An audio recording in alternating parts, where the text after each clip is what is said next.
Yeh University English Newsletter, September 2026. Yeh University hits historic high in 2026 Global Sustainability Ranking. Yeh University has achieved its best performance ever in the 2026 Times Higher Education (THE) Sustainability Impact Ratings. The university rose to the global top 801 to 1,000 band, securing the 37th position among 43 participating public and private universities in Taiwan. President Wen Changfeng stated that Yeh University has integrated the United Nations Sustainable Development Goals (SDGs) into teaching, research, and campus governance since its founding as a green university. The THE rankings evaluate institutions using SDG 17 Partnerships for the Goals as a core indicator combined with the university's top 3 performing areas.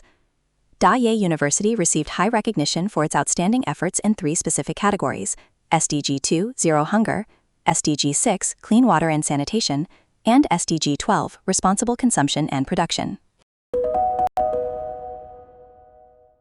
Food for thought.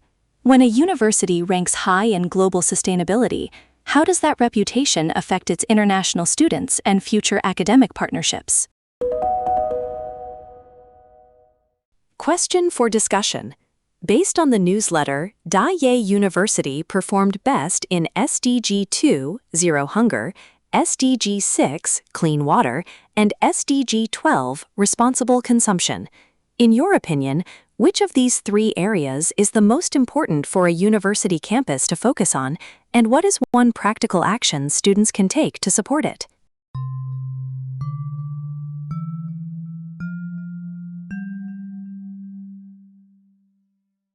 Welcome to today's deep dive. I'm so glad you're joining us. Okay, let's unpack this. Today we're looking at a really brief but highly impactful piece of research detailing Yeh University hitting this massive milestone in the 2026 Times Higher Education Sustainability Impact Ratings. Yeah, it's a genuinely fascinating text. I mean, usually when evaluating institutions, the focus is entirely on, things like acceptance rates or endowments. Right, or like alumni salaries. Exactly. But this research highlights a complete shift. It's evaluating how a campus actually operates globally and sustainably. Which fundamentally changes the scorecard, right? I mean, it's not just about the quality of the lectures happening inside the classroom anymore. No, not at all. It's about the actual physical and social footprint of the campus itself.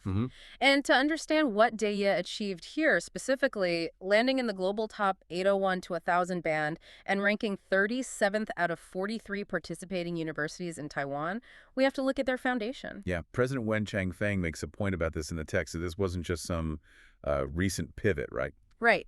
They didn't just panic, hire a sustainability consultant, and try to climb a ranking overnight. Yeah, the text notes, they were explicitly founded as a green university.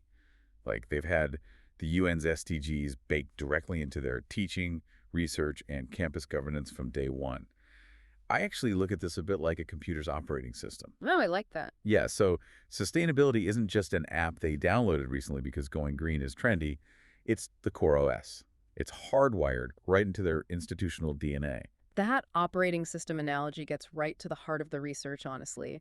When your baseline code is built around sustainability, your daily operations naturally yield the kinds of metrics that these global indices are looking for. So if sustainability is their operating system, how does a global ranking body like Times Higher Education actually audit that code? What are the specific metrics they're looking for? Well, the methodology laid out in our source is quite deliberate. They use SDG 17, that's Partnerships for the Goals, as a universal baseline indicator for every institution. Oh, so everyone gets graded on that one. Yes, exactly. And then they take the university's top 3 performing areas and add them to that baseline. For Yeh, those top 3 were SDG 2, which is Zero Hunger, SDG 6, Clean Water and Sanitation, and SDG 12, Responsible Consumption and Production. Okay, wait, I'm going to push back on that first one because the logistics of it trip me up a bit. How so? Well, if you're listening to this, you might assume responsible consumption just means, adding a few more recycling bins to the quad. But Zero Hunger, How does a university practically execute a massive global goal like that on a local collegiate level? I mean, universities are designed to educate. They don't operate as agricultural hubs. What's fascinating here is that their ranking doesn't just measure good intentions, you know? It measures deep institutional integration. Hitting a target like SDG 2 requires incredibly complex behind-the-scenes campus logistics. Right. While our source text doesn't detail their daily cafeteria orders. Oh, they're plumbing schematics. Exactly, but it makes clear that achieving these rankings means proving these global goals are baked into the university's actual management and research. It's about systemic alignment. Which means they have to be proving it through their institutional governance. If they're scoring high on zero hunger and clean water, they are actively demonstrating sustainable food security and water management at an operational scale. At a huge scale, yeah. The friction there has to be immense, balancing standard university budgets with the need to maintain these massive, sustainable campus infrastructures. It is a massive challenge.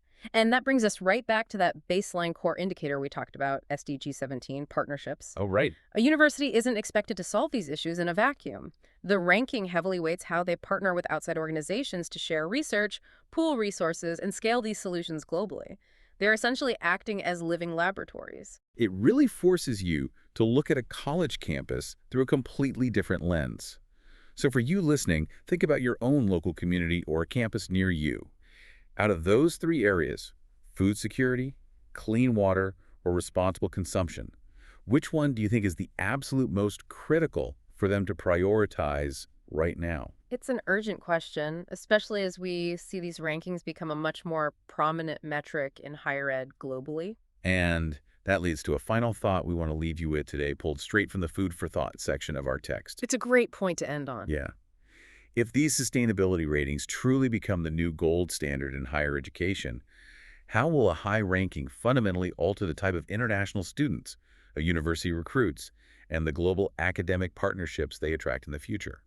Definitely something for you to ponder. Thanks for diving in with us.